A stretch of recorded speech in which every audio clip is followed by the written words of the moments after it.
Bienvenue sur Renaissance émotionnelle, le podcast dédié à ceux qui cherchent à transformer leur vie, à trouver un sens au milieu du chaos et à retrouver un pouvoir intérieur. Je suis Émilie Monté, neuropraticienne de la Scamden et entrepreneur dans le monde du bien-être émotionnel. Bonjour et bienvenue dans ce nouvel épisode de Renaissance émotionnelle. Aujourd'hui, j'ai envie de commencer par une phrase que j'entends souvent. Peut-être même que toi, tu l'as déjà prononcée aussi. Je veux vivre davantage. Pas forcément changer de travail, pas forcément quitter mon conjoint, pas forcément déménager à l'autre bout du monde. Juste vivre davantage. Avoir plus d'élan, plus de légèreté, plus de plaisir, plus de spontanéité, plus d'amour, plus de vie. Et pourtant, quelque chose semble nous retenir, comme si une partie de nous avait envie d'avancer, pendant qu'une autre restait sur le frein. Alors aujourd'hui, j'aimerais te proposer une piste de réflexion. Et si le problème n'était pas un manque de joie? Et si le problème était que nous continuions à vivre selon des règles qui appartiennent à une ancienne version de nous-mêmes? Lorsque nous traversons des périodes difficiles, notre cerveau fait quelque chose d'extraordinaire. Il s'adapte, il apprend, il met en place des stratégies. Lorsque l'on grandit dans un environnement où il faut faire attention à ce que l'on dit, on apprend à se taire. Lorsque l'on grandit dans un environnement où il faut être fort, on apprend à ne pas montrer ses émotions. Lorsque l'on grandit dans un environnement où l'amour semble conditionnel, on apprend à faire plaisir, à être gentil, à ne pas déranger, à répondre aux attentes. Ces stratégies ne sont pas des erreurs. Elles nous ont souvent aidés, elles nous ont protégés. Elles ont parfois même permis de traverser des situations compliquées. Le problème, c'est que le cerveau adore les habitudes. Une fois qu'il a trouvé quelque chose qui fonctionne, il l'enregistre, il automatise. Et il continue parfois à utiliser cette stratégie longtemps après que le danger ait disparu. Les neurosciences nous montrent que notre cerveau cherche avant tout l'économie d'énergie. Une fois qu'un comportement est appris, il devient automatique, il devient inconscient. C'est pratique pour conduire une voiture, c'est pratique pour faire du vélo, mais cela devient beaucoup moins pratique lorsque les automatismes concernent notre façon d'être au monde. Parce qu'à force de répéter certains comportements, nous finissons parfois par oublier qu'ils sont devenus des choix automatiques. Nous croyons que c'est notre personnalité, alors qu'il s'agit parfois simplement d'une ancienne stratégie de survie. Prenons un exemple. Imaginons une petite fille qui a appris très tôt qu'il valait mieux ne pas faire de vagues. Peut-être qu'à la maison, les conflits étaient fréquents. Peut-être qu'elle avait l'impression qu'il fallait être sage pour être aimée. Peut-être qu'elle sentait qu'elle devait faire attention aux émotions des autres. Alors, elle apprend à s'adapter, à faire passer les besoins des autres avant les siens, à éviter les conflits, à arrondir les angles. Cette stratégie fonctionne. Elle lui permet d'être acceptée, de préserver une forme de sécurité. Mais 20 ans plus tard, 40 ans plus tard, elle est devenue adulte. Et pourtant, elle continue. Elle n'ose pas dire non. Elle culpabilise lorsqu'elle pense à elle. Elle attend souvent la permission des autres avant de prendre une décision. Elle se sent responsable du bien-être de tout le monde. Et un jour, elle se demande: pourquoi ai-je l'impression de ne pas vivre pleinement ma vie? La question n'est peut-être pas qu'est-ce qui ne va pas chez moi? La question peut être: quelle ancienne règle suis-je encore en train de respecter? Je trouve cette question fascinante, parce qu'elle change complètement le regard que nous portons sur nous-mêmes. Au lieu de chercher ce qui est cassé, nous pouvons commencer à observer ce qui est devenu automatique.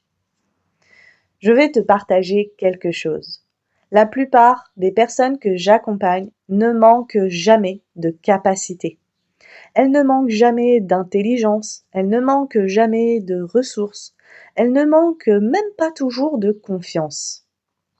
Souvent, elles sont simplement en train d'obéir à des règles qui ne sont plus adaptées à leur vie actuelle. Des règles comme je dois être forte, je dois tout gérer, je dois faire plaisir, je dois être raisonnable, je dois penser aux autres avant moi, je ne dois pas prendre trop de place, je ne dois pas me tromper, je dois mériter ce que je reçois. Et tant que ces règles restent invisibles, elles dirigent notre vie sans que nous nous en rendions compte. Alors aujourd'hui, j'ai envie de te proposer un petit exercice. Comme d'habitude, tu prends une feuille, un stylo et pour commencer, tu écris simplement cette phrase. Je ferai ça quand. Puis tu laisses venir tout ce qui arrive. Je ferai ce voyage quand. Je prendrai du temps pour moi quand. Je me lancerai quand. Je me reposerai quand. Je me choisirai quand. Je vivrai davantage quand. Tu écris tout, sans réfléchir, sans corriger, sans censurer, puis tu relis ta liste et tu observes. Combien de ta vie est actuellement en attente? Combien de projets? Combien d'envies? Combien de désirs? Combien de rêves attendront encore demain, puis après-demain, puis l'année prochaine? Je ne te pose pas cette question pour te culpabiliser, bien au contraire. Je te la pose parce que parfois nous attendons une autorisation qui ne viendra jamais. Nous attendons d'être prêts, nous attendons d'être guéris, nous attendons d'être certains, nous attendons que tout soit aligné. Mais la vie ne fonctionne pas toujours ainsi. Parfois, la vie commence précisément au moment où nous faisons un pas avant de nous sentir totalement prêts. J'aimerais maintenant te laisser avec ces quelques questions. Tu peux les noter ou simplement les laisser résonner. Quelles règles dirigent encore ma vie aujourd'hui? Cette règle me protège-t-elle encore? Ou est-ce qu'elle me limite désormais? Qu'est-ce que je m'interdis sans même m'en rendre compte? Qu'est-ce qui me ferait davantage sentir encore vivante? Si je n'avais jamais peur de décevoir personne, qu'est-ce que je ferais davantage? Quelle partie de moi attend depuis longtemps d'être exprimée? Je crois profondément que beaucoup de personnes ne manquent pas de joie. Elles manquent d'autorisation. L'autorisation de ralentir, l'autorisation de ressentir, l'autorisation de dire non, l'autorisation d'essayer, l'autorisation d'échouer, l'autorisation d'aimer, l'autorisation de vivre. Alors, aujourd'hui, je t'invite simplement à observer, sans jugement, sans pression, juste avec curiosité. Quelle ancienne règle es-tu encore en train de suivre? Et à quoi ressemblerait ta vie si tu commençais doucement à t'en libérer?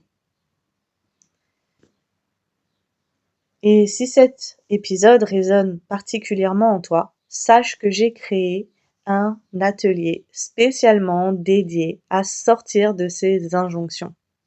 De la petite fille sage à la femme libre.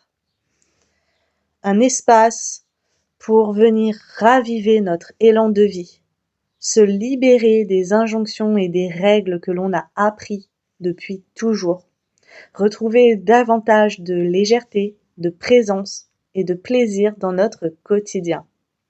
Tu retrouveras le lien en description. Je te remercie de ton écoute. En attendant, autorise-toi à me laisser un commentaire, liker, t'abonner et partager cet épisode à quelqu'un qui pourrait en avoir besoin.